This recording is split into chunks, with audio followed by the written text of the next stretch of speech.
Rarity's like, Fluttershy, I need you to run my shop in Manhattan. No, anyone else. Literally anyone else. Okay, look, there's an explanation here, man. Okay, see, Sassy's been borrowing money from the mob to get the fat sucked out of her ass and put in her face or something, and I gotta do this fashion show in Canterlot tomorrow night to raise enough money to pay him back or they're gonna fucking whack her, man. So close the shop for a day. Dude, I totally would, but I can't because the shop is cursed. You've been taking too many of those diet pills. No fakesies. Remember last year when I accidentally bashed Zipper Will's skull in?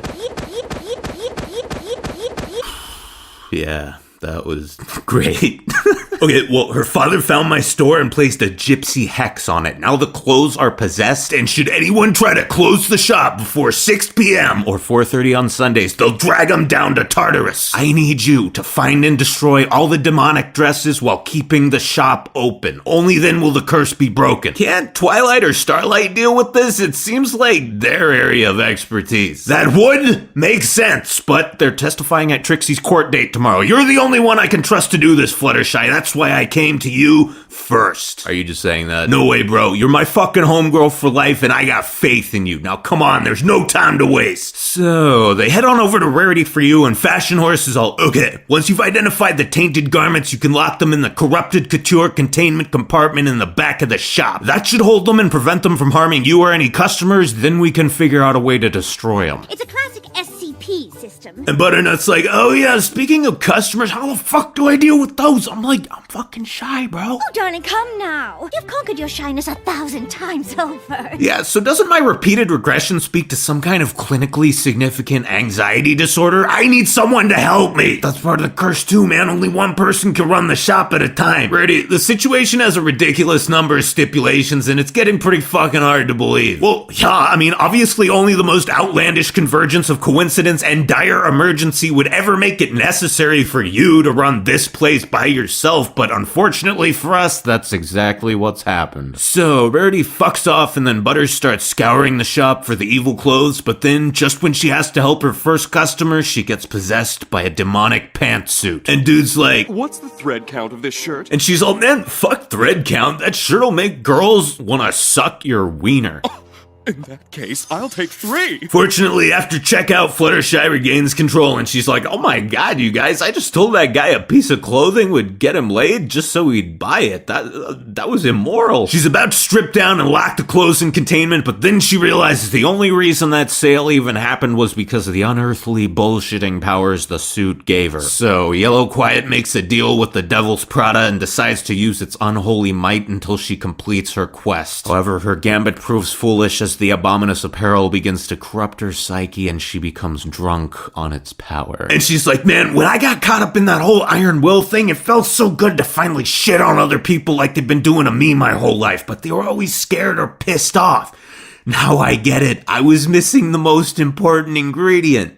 Bullshit. This is amazing, you guys. If you master the art of bullshit, not only can you treat people like garbage, they'll think you're cool. But Softpad's all, girl, this ain't you. Oh god, you're right. I'm losing myself. And so, summoning all her mental strength, Buttersquash rids herself of the silken monstrosity before it consumes her, and we can all breathe a sigh of relief. Oh, God, no. It seems we've gone right from the frying pan into the fires of hell, ladies and gentlemen. If this outfit is cursed, then this one is damned. It even has a mind control headpiece to funnel its eldritch madness straight into poor Nutter's brain, and the raccoons stare on in horror as she instantly begins speaking in tongues. It's a totally live ensemble with the little, thingies that sparkle and make the whole squad go, whoa, that pony is woke. Fortunately, our Jimmies can rest easy knowing that Fluttershy only uttered this vile gibberish because she was literally bewitched by a fedora. Now, if she'd done it of her own accord, the good times would be over and the show would be ruined forever. No, not like the last 10 times. I mean, really ruined super for realsies this time. And as if things couldn't get any spookier, we go straight from woke to can't wake up as yet another godless gown thrusts itself on poor Butterball and begins sapping her very will to live. Although, let me just say that's a fucking adorable little getup there, and I'm glad that they went with a full-out, Victorian-influenced gothic instead of some half-assed ripped t-shirt, leather boots, emo shit. You know, exactly what I'm talking about. You can probably picture it in your head as well as I can. And, this show has a pretty good track record with goth ponies. This made me think about something. All of these outfits, even this one, are fucking cute. It's the personalities that suck. So, why is it that all the cool clothes are taken by subcultures full of annoying, shitty people? How come the rest of us have to walk around in jeans and t-shirts while assholes, retards, and killjoys get to wear the fun stuff? Anyway, Fluffernutter realizes she's being warned by these three outfits and descending into madness, so she decides to make the ultimate sacrifice, and she's all, listen, you guys, you have to go get Twilight, but I can't let these demon clothes leave this shop and inflict their malice upon this city. I'll hold them off for as long as I can, but if you're not back in time, I'll close this shop early and drag them down to hell with me. And Softbat's like...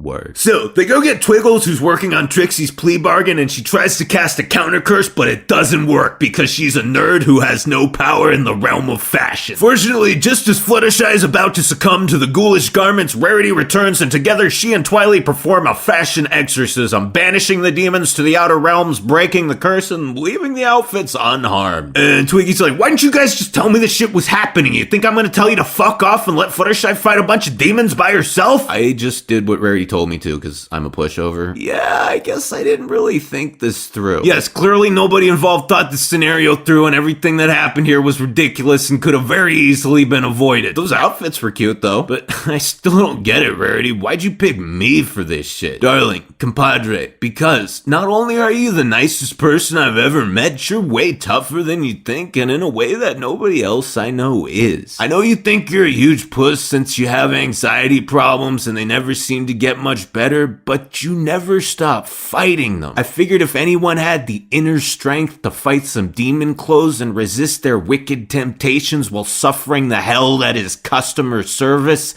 it'd be you. Oh, Rarity, that makes no fucking sense. Whatever, fuck it, I tried. Dry your eyes and quietly bear this pain with pride.